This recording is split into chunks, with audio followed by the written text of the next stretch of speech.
Salvete, viatores, and welcome back to Let's Translate Eutropius Breviarium Historiae Romanae ab Orbe Condita. Last time, Camillus is dead. But there's no time to dwell on that, because we talked a lot about participles as well as ablative absolutes. This time we're going to see the origin of a long-lasting cognomen passed down through generations. So let's get started with Titus Quintius dictator adversos Gallos, qui ad Italiam venerant, missus est. So, our subject is Titus Quintius, dictator. So the dictator, Titus Quintius. Adversos is a participle, perfect passive participle. Since you've got the us there, it's nominative, so it is modifying Titus Quintius. Gallos here is accusative plural. You can tell by the os. Os is always just accusative plural, unless you're talking Greek, but otherwise, it's the object of the sentence. So, Titus Quintius, the dictator, or the dictator Titus Quintius, adversus, against, something against the Gauls. Qui, relative pronoun, so relative clause. Ad, a preposition, so prepositional phrase. Italiam venerant. Italiam's the only place where the prepositional phrase could end. And venerant, our verb for the relative clause. And so that is who, and qui, referring to Gallos, the Gauls, who ad Italiam, to Italy, venerant, had come. You could tell it's pluperfect, so instead of like who came, it's who had come for the pluperfect.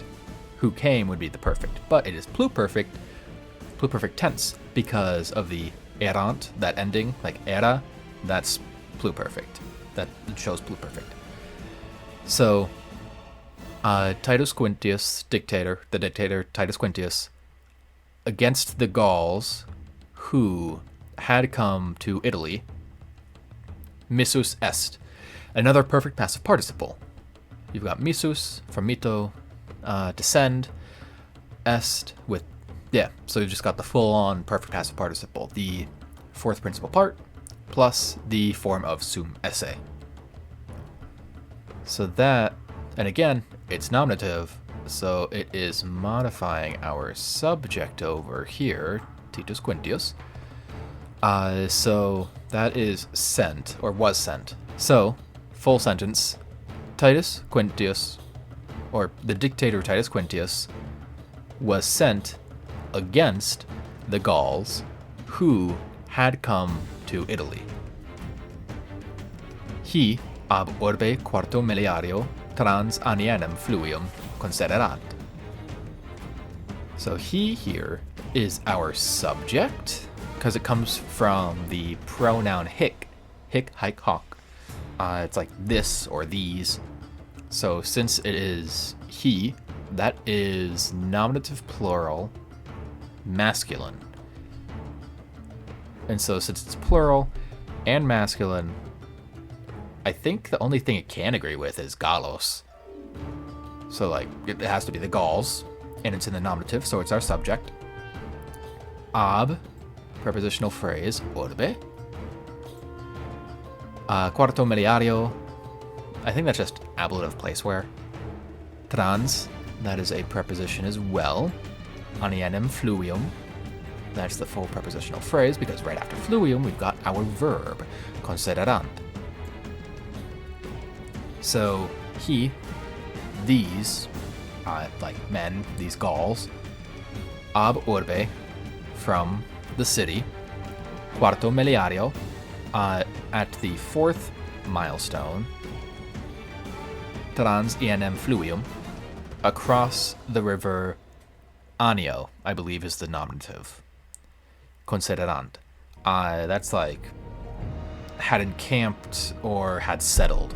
So like they had stopped 4 miles across the or 4 miles from the city across the river Anio.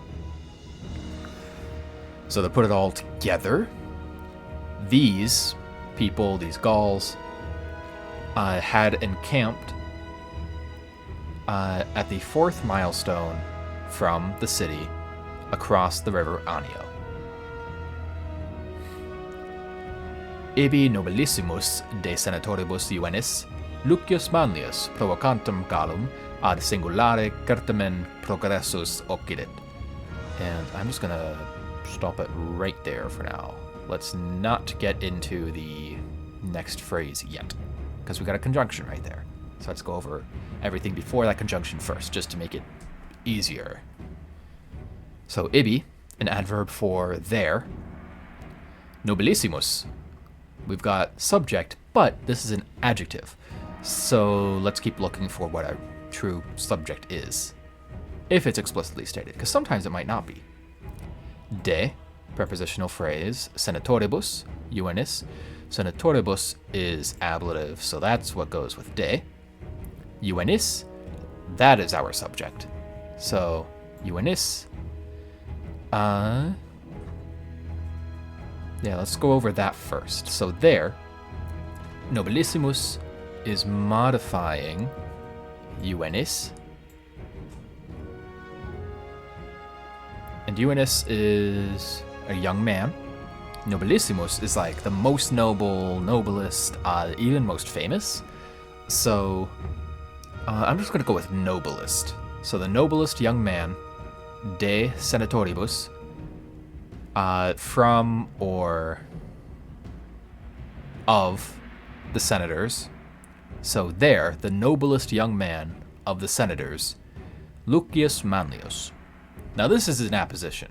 Lucius Manlius is an apposition to Juvenis, because, yeah, so apposition, you have two parallel, I guess, units next to each other that are, again, parallel both in meaning and grammatically. So you've got Juvenis as nominative singular, Lucius Manlius as also the nominative, both the subject, and it just helps, yeah, just define Juvenis, get it more specific to Lucius Manlius instead of just a random young man.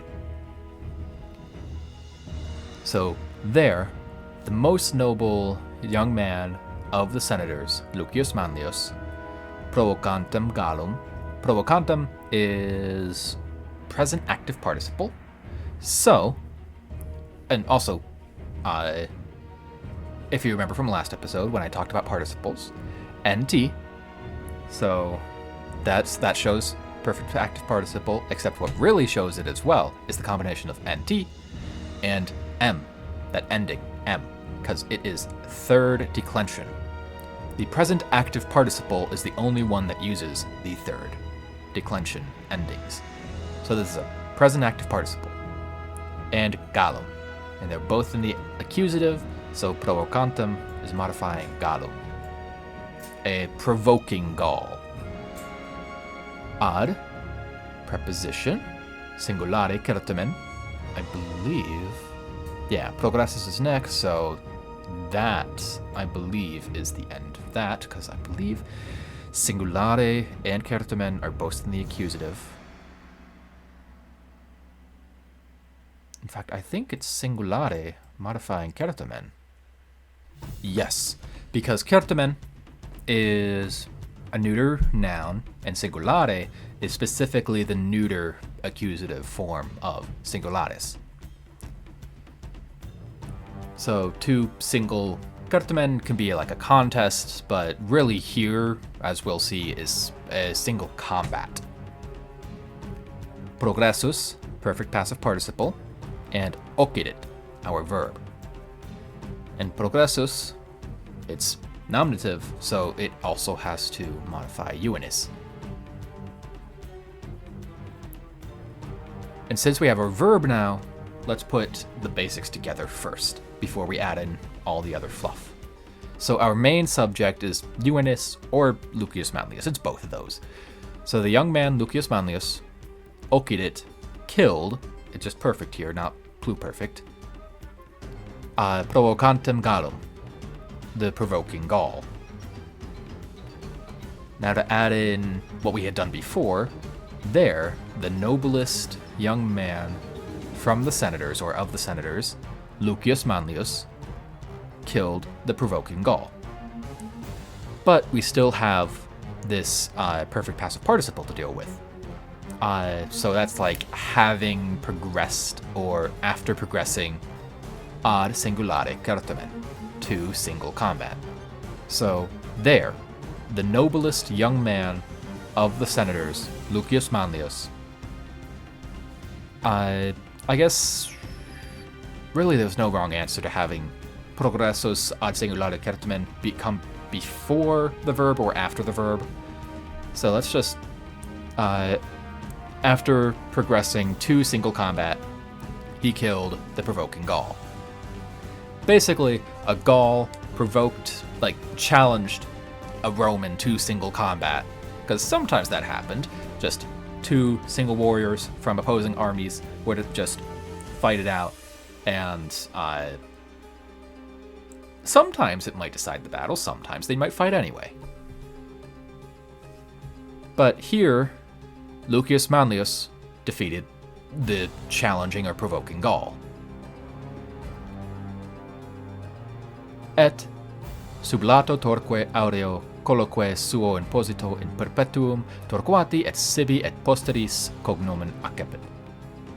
So, and sublato Torque aureo, that, as you could tell by Torque aureo, like just all the ablatives, that is an ablative absolute. We also do have the perfect participle, sublato, sublatus, a perfect passive participle, along with our noun, torque, and aureo is just modifying torque. And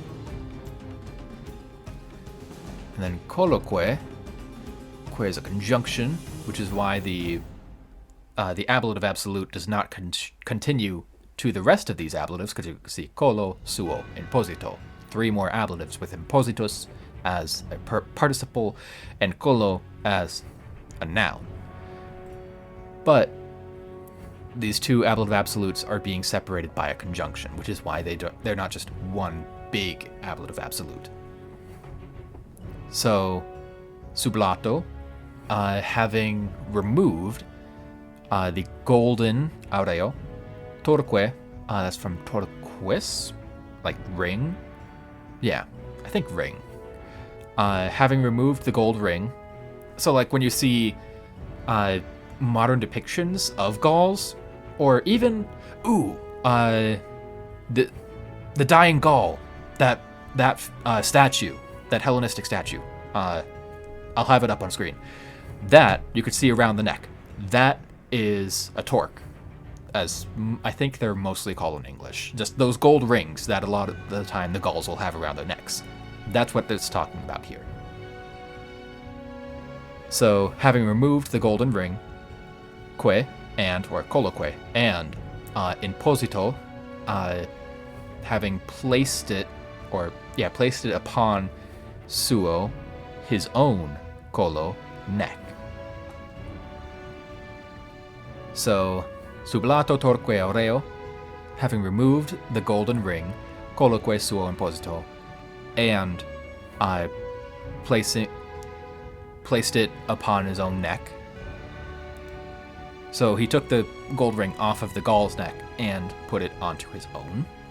And because of that, in prepositional phrase, perpetuum, Torquati's neck, so the phrase ends here since it's a different case, Torquati, et, conjunction, sibi, et, another conjunction, posteris, cognomen accepit, our verb.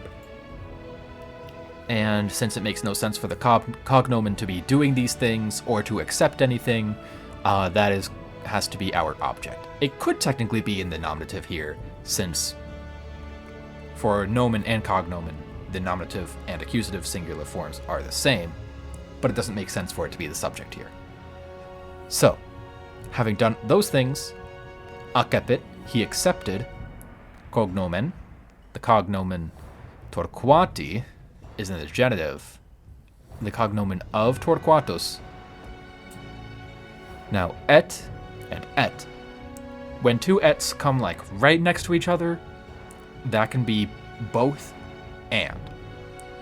So instead of and, it's both sibi for himself and for, like, the followings, I guess. And these two are in the dative case, so they're like indirect objects. So he accepted them for those, for himself and for the following whatevers. In perpetuum, into perpetuity, like forever. And actually, speaking of posteris, posteris, it is like an adjective, I think, meaning following. But what it really means, like, is like the following generations. So he accepted it. He accepted the name Sibi for himself and for the following generations of his family. Because a lot of the time, the cognomen is passed down through the family lines. And before we move on, I actually want to say a little bit more about this Torquatus. Eutropius calls him Lucius Manlius, but Livy calls him Titus Manlius. His father is Lucius Manlius, and there are a few other Luci Manlii, like the one that I mentioned earlier, that fought in Caesar's civil war. But this is supposed to be Titus Manlius. So I don't know, I guess maybe Eutropius is mistaking him for either his father or that later Lucius Manlius who fought in the civil war. But this is supposed to be Titus Manlius. He also isn't mentioned at all later on, even though he's important for certain events that Eutropius does touch upon. So let me just say that before this, he's actually well known for having defended his father, Lucius Manlius, who was made dictator, and because of a few unpopular things with the plebs, he was going to be, I guess, impeached in a way. And Titus, his son, actually threatened a guy to get him off the hook, but the Romans really liked that because it was a son defending his father. Filial relations were kind of seen as really, really important. So, I don't know, nowadays that would seem kind of corrupt, but I guess for the Romans it was pretty cool. And then in a couple chapters, we'll see an event that Titus Manlius was important with again, and I'll bring him up then too. But for now, he's most well known for getting his cognomen Torquatus. So to put it more together, actually, let's do from the conjunction down. So, and having removed the golden ring and placed it upon his own neck, he accepted the cognomen of Torquatus, both for himself and for the following generations. I'm just going to say, because that's easier and more specific, into perpetuity. And now to put the whole sentence together. There, the most noble young man of the senators, Lucius Manlius, having proceeded to single combat, killed the provoking Gaul, or the challenging Gaul, I guess you could say. And having removed the gold ring and placed it upon his own neck, he accepted the cognomen of Torquatus both for himself and for the following generations into perpetuity. Which, by the way, yeah, the name Torquatus, we've got many examples of more Torquati following this guy, including several consuls, and this guy, the one I want to mention, is another Lucius Manlius Torquatus, who only managed to be a praetor, but he was involved in the Roman Civil War between Caesar and Pompey, and sadly chose Pompey, so things did not end up good for him. But he was well trusted. He helped serve. He helped command at different very important battles. So the name Torquatus is a pretty important one for Roman Republican history from this point forward. Which, by the way, yeah, that name lasts a few hundred years, because this is like the 4th century still. In the next few chapters, or I think 2 chapters from now, we're going to see mention of Alexander the Great. So while he's doing his thing, this is also happening. He is conquering Persia. Well, actually, he might be conquering Persia at this point? Maybe. I think so. I think he's early on in his campaigns, while Torquatus beat a Gaul in single combat and took his special neck ring. But anyways, we've got more Latin to do for this chapter. So, Galli fugati sunt. Galli, our subject here, fugati sunt, a perfect passive participle. Fugati, it is chased away. Yeah, it's chased away. Not fled. It is chased away because it does not come from a deponent verb. So it is indeed passive. So the Gauls, having been chased away, or after being chased away, mox, a conjunction, per Gaium sulpicium dictatorem etiam victi. Soon, mox, per, prepositional phrase, Gaium sulpicium dictatorem. That's where that phrase ends, because etiam, though it looks like it could be accusative, it is not, because it is a conjunction instead of a noun or an adjective. Victi. We're defeated, a perfect passive participle, just defeated. So, the Gauls, after being chased away, soon were defeated, or were even still defeated, or were also defeated, I guess. I don't know. Etiam seems a bit superfluous here in translation. I'm sure it makes more sense for a natural Latin speaker, writer, knower. But I don't know. They use etiam so much more than I would think you would. But soon we're defeated, or we're even defeated by Gaius Sulpicius, the dictator, or the dictator Gaius Sulpicius. So the Gauls, after being chased away, soon were still defeated by the dictator Gaius Sulpicius. There we go. That is the full sentence. Non multo post a Gaio Marcio Tusci victi sunt, et 8 captivorum ex his in triumphum ducta. Or triumphum, because this is later Latin. I'm pretty sure the PH had become a F by this point. Non molto post. It's a weird way to say it. I don't think I've seen it said this way before, but I'm pretty sure it's just, like, literally not much afterwards. A, preposition, Gaio Marcio, and that's the end of that preposition, because Tusci, though it is capitalized, it does not agree with Gaio Marcio. This is, like, when I sight read this, I got confused because I thought, Gaio Marcio Tusci. Or, yeah, I thought that was the cognomen, but no, it is not. Because this is in the nominative. It is our subject, whereas Gaio Marcio is in the ablative, agreeing with a for the prepositional phrase. So Tusci victi sunt, perfect passive participle, he was defeated. A Gaio Marcio, by Gaius Marcius, et, and 8 captivorum, 8,000 of the captives, ex his, from these, like, people, in triumphum ducta. Ducta, another perfect passive participle, led. And I think it's agreeing with Milia? I think?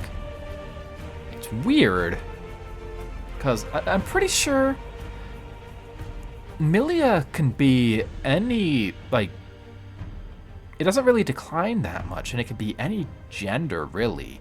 So I don't know why ducta would be in, would that, no, it can't even be, it has to be neuter it has to be neuter plural, since it can't be feminine singular, since Milia isn't being treated as singular, right? Either that or it's feminine singular, and in which case, why is it feminine singular? Couldn't it be any other gender? I don't know. I guess maybe it's just to make it more obvious, to match the ending, maybe? I don't know. I know there will be instances later on where Eutropius does things a bit differently from classical Latin. So maybe it's going off that he's just going more literally like, hey, this milia ends in A, so let me make ducta end in A as well. Either way, ex his, from these people, the Tusci, in triumphum, into triumph. So, and 8,000 of the captives from these people were led into, or in triumph. Or in a triumph, I guess. So, full sentence. Not much afterwards, or not long afterwards, I guess you could say, if you wanted to make it a bit better sounding in English. The Tuscans were defeated by Gaius Marcius, and 8,000 of the captives from these people were led in triumph.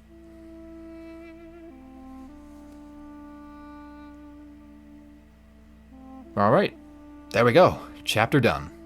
Let's get to a full Latin reading of the passage, and a full English reading of our translation. Titus Quintius dictator adversos Gallos, qui ad Italiam venerant, missus est. Hi ab orbe quarto mediario trans annienem fluvium concederant. Ibi nobilissimus de senatoribus Ioannis Lucius Manlius provocantem Gallum ad singulare certamen progressus occidit. Et sublato Torque Aureo colloque suo imposito in perpetuum Torquati et sibi et posteris cognomen accepit. Galli fugati sunt, mox per Gaio Sulpicium dictatorem etiam victi. Nun multo post, a Gaio Marcio Tusci victi sunt, et 8 milia captivorum ex his in triumphum ducta.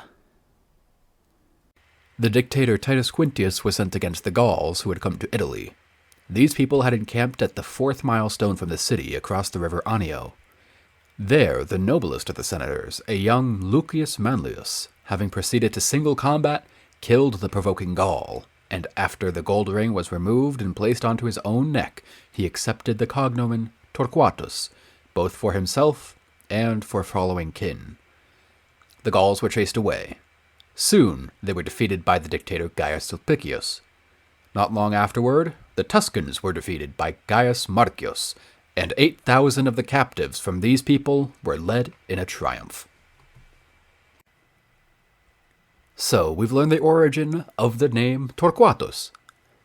But we've got another one coming up. This time, an origin involving a little bird friend. Some surprise help from a little bird friend. Valete, viatores.